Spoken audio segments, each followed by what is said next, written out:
θα ανοίξουμε το Tower. Το Tower το πήρα 18 ευρώ. Λοιπόν, να δούμε τι έχει μέσα. Στικεράκια, κλασικά. Έχουν μια μικρή τρέλα με τα στίκερ. Πάμε να τα βάλουμε στην άκρη.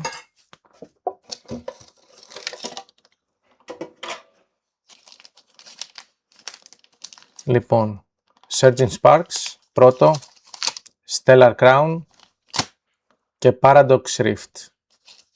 Ωραία. Πάμε να ξεκινήσουμε για να δούμε τι θα βρούμε. Θα είναι και αυτό Cash or Trash. Energy, Ferroseed, Gibble, Funpour, Bleedle, ok, Zebstrike or Zebstrika μάλλον, Crocaylor, Ambipom, τον έχω και σε χόλο, Gimbal, Mandike και Iron Moth. Τίποτα. Stellar Crown.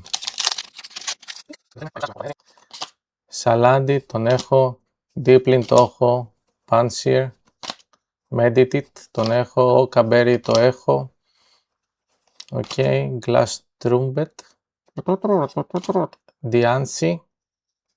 Diancie, Salazle τον έχω και αυτόν και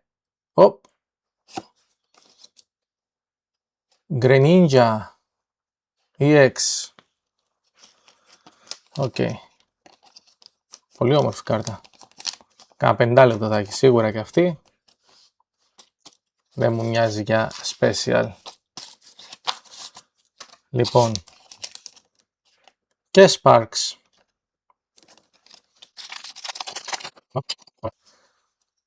Όλα μας τα λεφτά εδώ.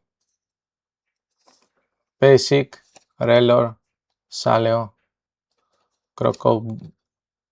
Crobopus, Helios, Taurus, Counter Gene, Oricorio, Locked, Tapu Koko.